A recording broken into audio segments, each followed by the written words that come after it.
भाषा अध्यापक विपिन कोठारी आज फिर से उपस्थित हूँ आपकी सेवा में।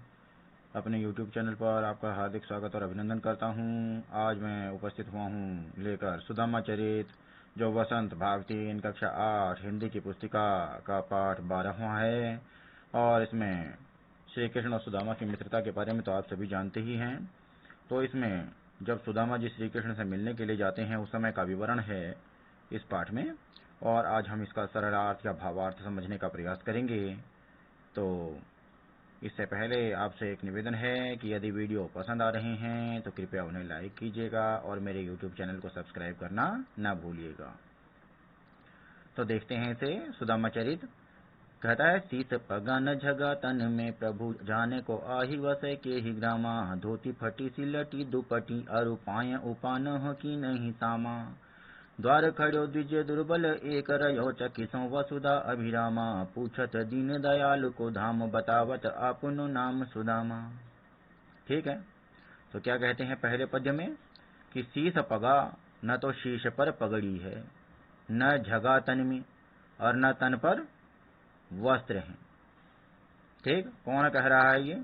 जब सुदामा श्री कृष्ण के द्वारिका में पहुंच करके, द्वारिका में जब श्री कृष्ण के भवन पर पहुंच गए हैं और एक द्वारपाल से पूछते हैं, तो उनका श्री कृष्ण का पता पूछते हैं, तो तब वो द्वारपाल आकर के श्री कृष्ण को बताता है कि न तो शीश पर पगड़ी है, उस समय में पगड़ी और टोपी सभी लोग धारण किया करते थे, अब प्रचलन छूट गया है, नहीं तो हमारे भारत में सभी लोग पगड़ी या टोपी पहना करते थे।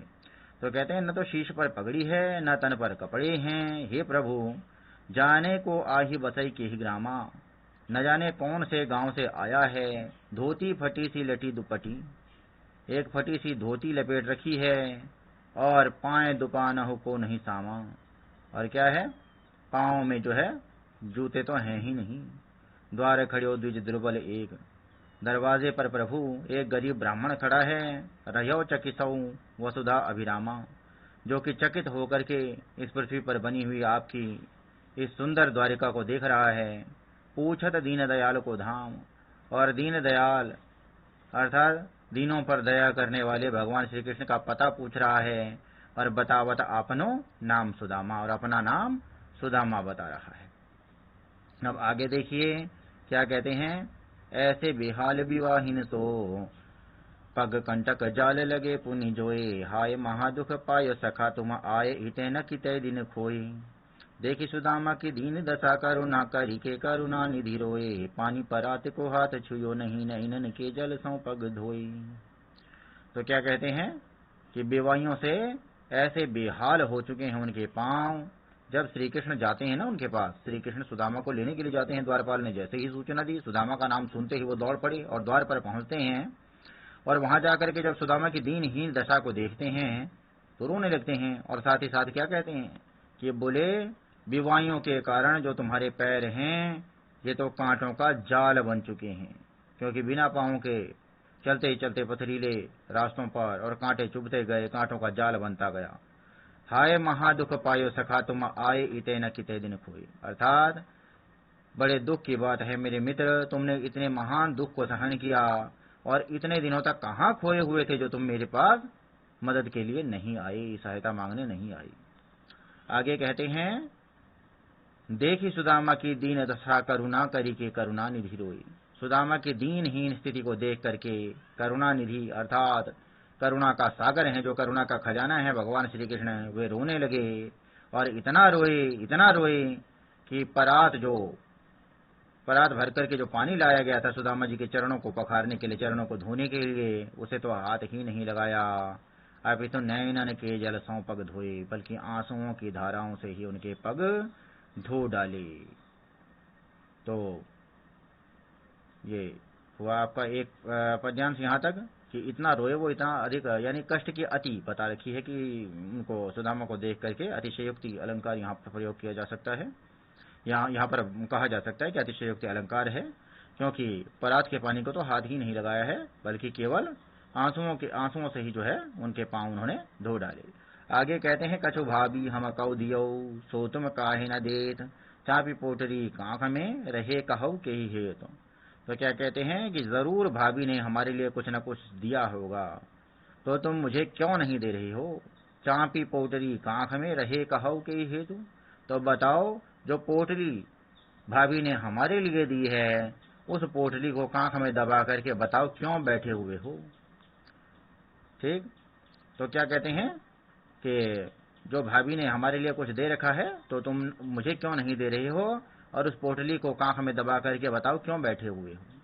आगे क्या कहते हैं? आगे चना गुरु मात दिए, तलिए तुम चाबी हमें नहीं दीने। श्याम कयो मुसुकाए सुदामा, सो चोरी की बानी में हो जो प्रवीणे। पोटरी कांख में चापी रहे तुम, खोलत नाही सुधा रस भीने। पाछी बानी अजौ न तजी तुम, तैसा ही भाभी के तंदुल कीने। तो क्या कहते हैं कि पूर्व में, बचपन में, जब गुरु माता ने वन में गाय चराने के लिए वन में लकड़ियां लेने के लिए जाते समय जब गुरु माता ने हमें चने दिए थे, तो तुमने वो सभी चने चबा लिए थे, स्वयं ही खा लिए थे और मुझे नहीं दिए थे। और वे मुस्कुराकर सुदामा से कहते हैं कि चोरी की मानी में, अर्थात चोरी की जो आदत है, उसमें तो तुम बहुत प्रवीण हो, बहुत कुशल हो, क्योंकि बचपन में भी तुमने सारे चने मुझसे छुप करके खा लिए थे, चोरी छुपे खा लिए थे, मुझे एक भी दाना नहीं दिया था। अब कहते हैं कि पोटली कांख में चापी रहे तुम, तो तुम पोटली को कांख में दबा करके बैठे हुए हो, और सुगंधित चावल जो भाभी ने हमारे लिए भेजे हैं उन्हें नहीं खोल रहे हो।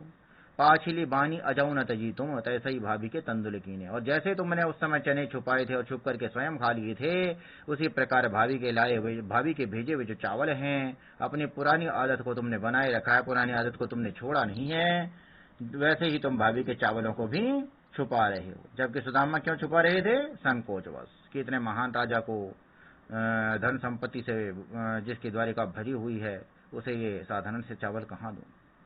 आगे कहते हैं वह पुल, अब प्रसंग दोबारा दूसरा आ गया है, जब सुदामा श्री कृष्ण के यहाँ काफी दिन रुकते हैं और उसके बाद विदा लेकर के जाते हैं।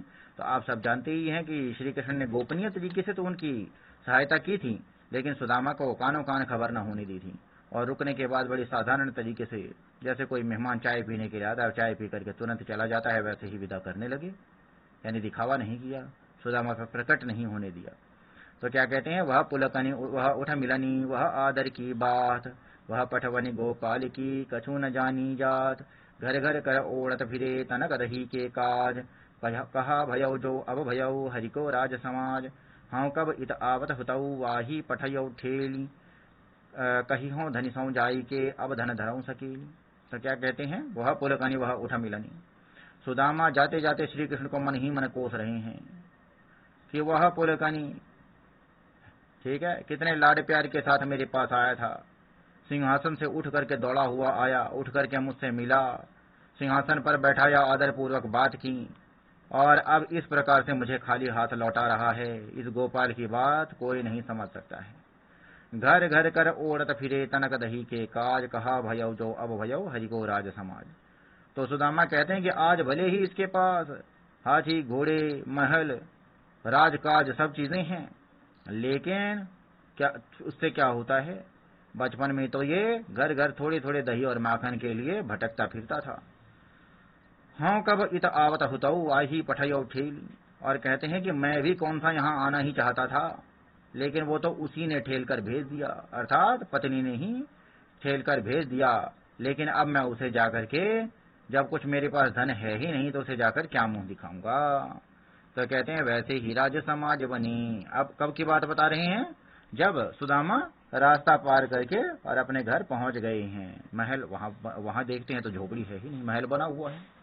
तो क्या कहते हैं? वैसे ही राज समाज बने, गज बाजी घने मन संभ्रम छायो। वैसे ही कंचन के सब दाम है, द्वारिके के महिलों फिर आयो।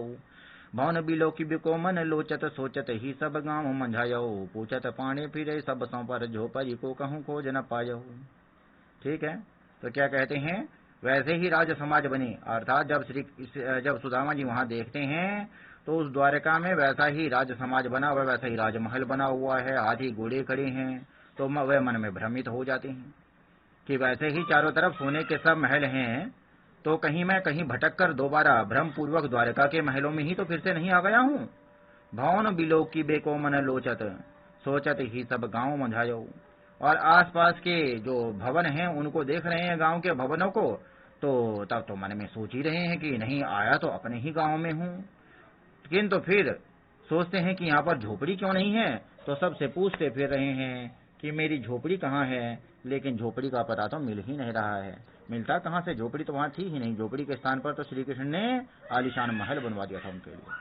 आगे क्या कहते हैं, कै वह टूटी सी छानी हती कहाँ कंचन के सब धाम सुहावत, कै पग में पनही न हती कहाँ ले गज राजा उठाड़े महावत, भूमि कठोर पे रात कटे कहाँ कोमल सेज पनींद न आवत, कैजू रतो नहीं को दो समा प्रभु कै पर ताप कै दाख न भावत।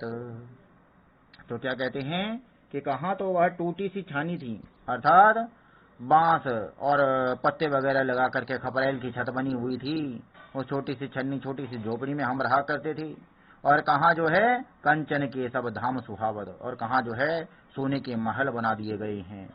आगे कहते हैं कई पग में पनाही न हती, तो क्या कर रहे हैं सुदामा, अब ग्लानि हो रही है, अब पश्चाताप हो रहा है। जब पत्नी को देख लिया, बच्चों को देख लिया, ठाठ से अपने महल में हैं, इतना बड़ा आलीशान महल बना हुआ है, हाथी घोड़े बाहर खड़े किए हुए हैं, और वहां पर महावत जो है वो कह रहा आइए सेठ जी प्रवेश कीजिए।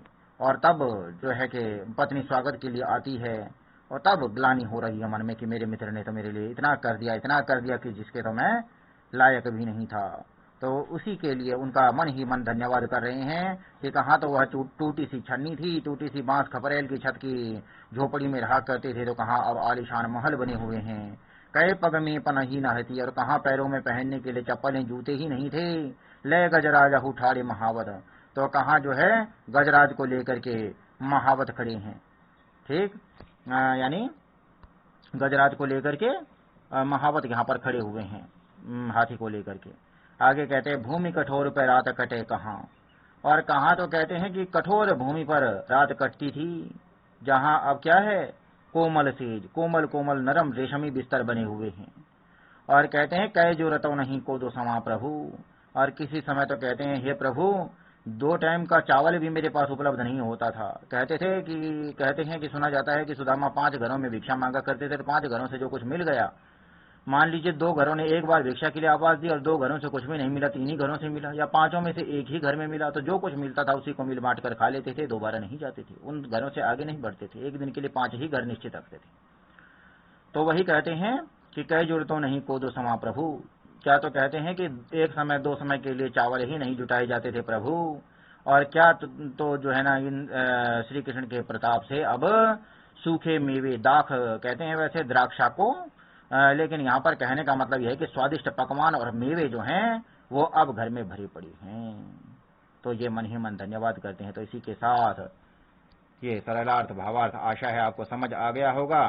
तो इस वीडियो को यहीं समाप्त करते हैं। धन्यवाद।